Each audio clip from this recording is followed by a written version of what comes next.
Welcome to the Book Review Podcast. Today we're going to be diving into a real classic, Think and Grow Rich by Napoleon Hill. Oh, yeah.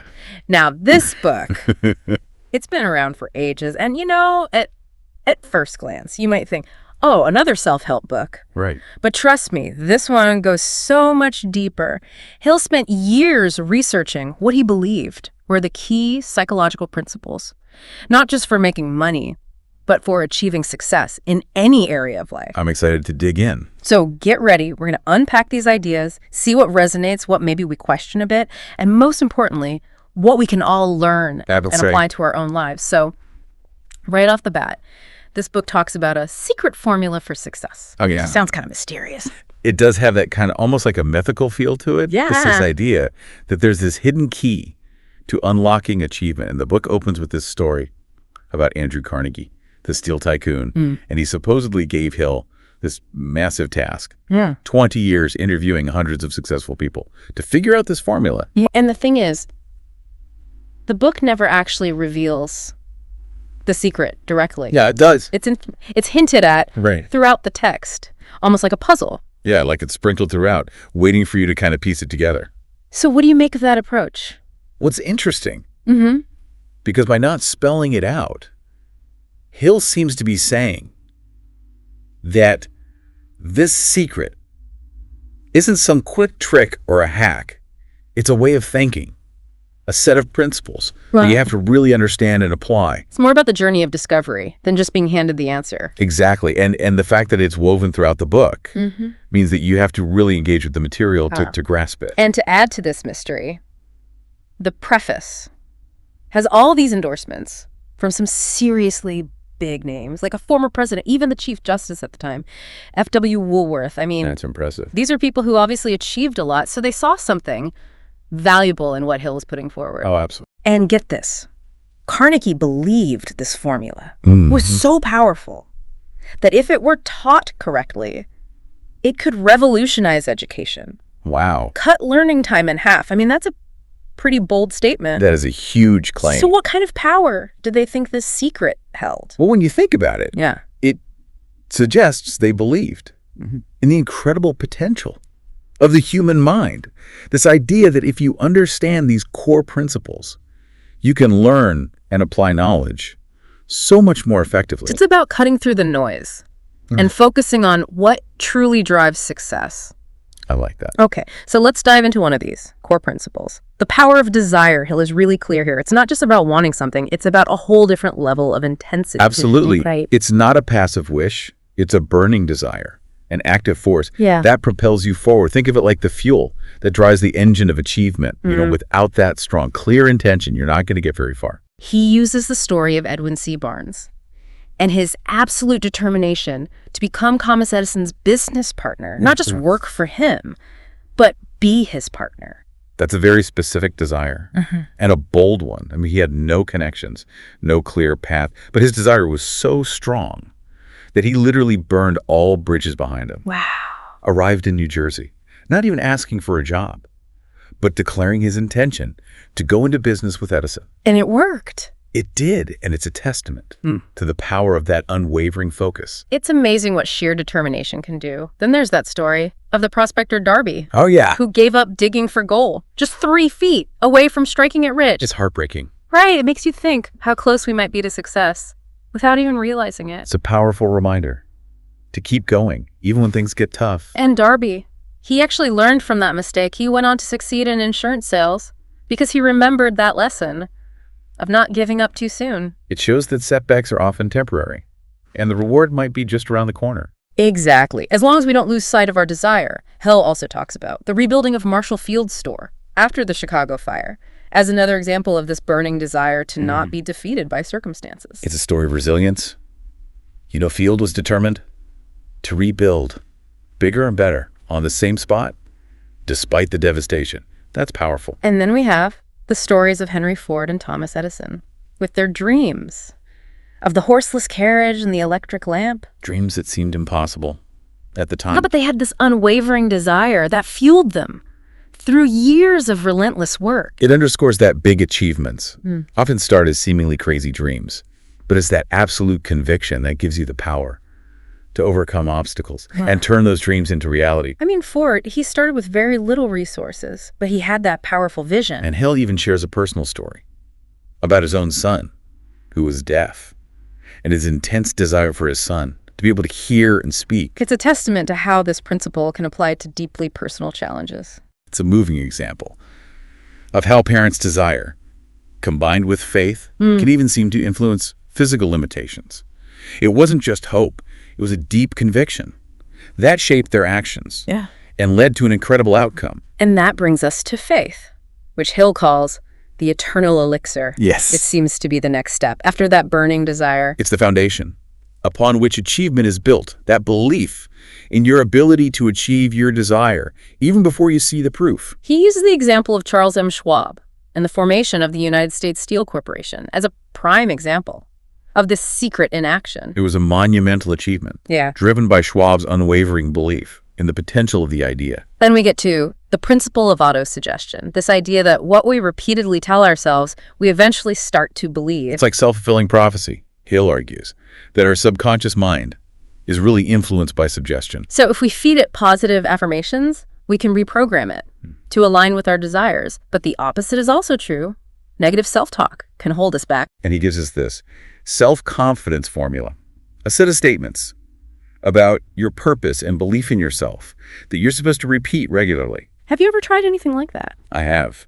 It's interesting because it forces you to be very clear about your goals and then to actively reinforce your belief in your ability. The subconscious mind is described as this chemical laboratory that takes our thoughts and turns them into reality. It's a powerful image. It highlights that our thoughts have real power. Whether they're positive or negative, our subconscious doesn't judge. It just acts. So we need to be mindful of what we're feeding it. And then there's that chilling example of suggestive suicide. Yeah, that's a stark reminder of the power of negative thinking, how it can literally impact our physical well-being. Okay, so moving on to specialized knowledge and organized planning. Hill argues that just having knowledge isn't enough. He makes a good point. You have to know how to use it. You need to organize it and apply it towards a specific goal. And he even criticizes traditional education, saying it often fails to teach people how to actually put knowledge into practice. I think that's a relevant point, even today. Absolutely. He gives examples of successful people who didn't have much formal schooling. Like Edison and Ford. They had a deep understanding of the knowledge specific to their field, and that's what made them successful. So it's about identifying the specific knowledge you need for your goals and then creating a plan to acquire it and use it effectively. It's not about knowing everything. It's about knowing what's essential for you. And he emphasizes that learning shouldn't stop after school. Right. Continuous learning is key. He talks about the rise of specialization, how it became even more important as the world changed. And that's still very relevant today. In today's complex world, having a niche, a specific area of expertise, is crucial for success. The book has some great examples, like the salesman who created a plan to showcase his bookkeeping skills, and the mother who put together a whole plan book for her son to help him get a job. Those are practical examples of taking initiative and presenting your skills in an organized way. Next up is imagination, which Hill describes as the workshop of the mind. I love that analogy. It's where all plans are formed. And Hill believed with anything we can conceive, we can achieve.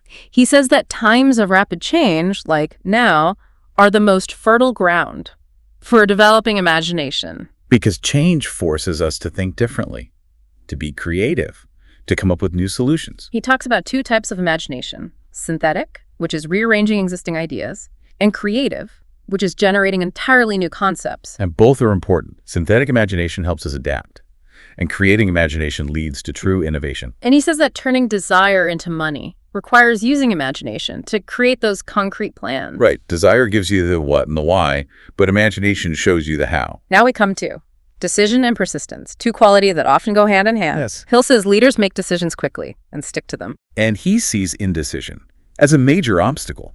It paralyzes action and prevents us from seizing opportunities. Leaders are decisive. They gather information, make a choice, and move forward. He uses that story of the merchants after the Chicago fire to illustrate this point. Most decided to rebuild right away, except for one who hesitated. And he ended up missing out. It shows how decisive action, even in the face of crisis, can lead to success. And then there's persistence, that refusal to give up. That's essential. Even when things get tough, Hill sees it as crucial for turning our desires and plans into reality. He believed almost anyone can achieve their goals if they're willing to keep training. He lists several factors that fuel persistence: definite purpose, strong desire, self-reliance, solid plans, accurate knowledge, cooperation, willpower, and habit. They all work together. They do, like a system. The key takeaway is setbacks are going to happen, but quitting is a choice. He uses examples like James J. Hill Yeah. and Henry Ford. Both faced huge obstacles, but they never gave up. They persisted, and that's what made them successful. Okay, let's talk about the mastermind. This is more than just your average networking group. It's a strategic alliance of two or more people who come together with a shared purpose to combine their knowledge, their skills, and their energy. Hill argues that no one person has all the answers. We need each other to achieve truly big things. It's about leveraging the power of the group, the collective intelligence. He uses the analogy of multiple batteries powering something more effectively than a single battery. It's about amplifying your thought energy through collaboration. He gives the example of Henry Ford and his relationships with people. Like Thomas Edison, these weren't just friendships, they were strategic alliances. That helped Ford achieve his goals. Now for a more interesting topic. Yeah, the mystery of sex transmutation. This is where things get a little controversial. Hill suggests that the energy of sexual desire can be channeled into other forms of achievement. He even says that many great achievers have tapped into this power, maybe unconsciously.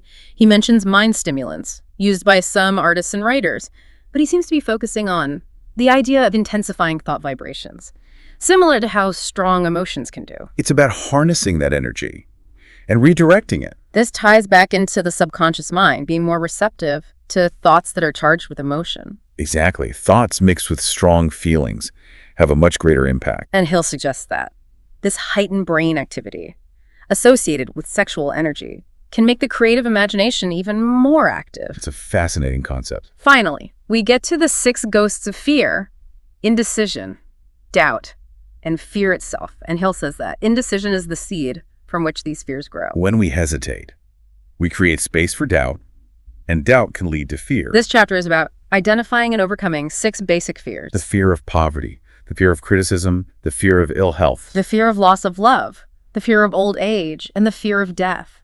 These are fears that many of us face. They're universal. Hill describes the fear of poverty as the most destructive. It can lead to procrastination, Compromise, and lack of ambition. He says we need to cultivate a mindset of abundance to counteract this fear. He goes into detail about the characteristics associated with each fear. For example, worry and fault-finding are linked to the fear of poverty. And he even talks about how suggestion can create the feeling of illness related to the fear of ill health. It's a reminder of the power of our thoughts over our physical well-being. As for the fear of death, Hill says it's pointless. We should accept it as a part of life. Don't dwell on it. Focus on living fully in the present. And his antidote to all these fears is the habit of making prompt and definite decisions. It all comes back to taking action, overcoming that paralysis of fear. So Think and Grow Rich is not just about money. No, it's about so much more. It's about understanding your own mind, your desires, and your beliefs. And it's about taking control of your destiny. Just call to action. As you've been listening, what stood out to you about Hill's philosophy? I think the emphasis on personal responsibility is powerful. Hill says we have the power to shape our own lives through our thoughts and actions. It's definitely a thought-provoking book. Well, that's our deep dive into Think and Grow Rich. We hope you found it insightful and that it's given you some new ideas to think about. Now it's your turn. What are your thoughts? What resonated with you? What did you find challenging? We'd love to hear from you. Leave a comment and share your insights. Thanks for listening to the Book Review Podcast. If you enjoyed this episode, don't forget to subscribe, share, and leave a comment. See you next time.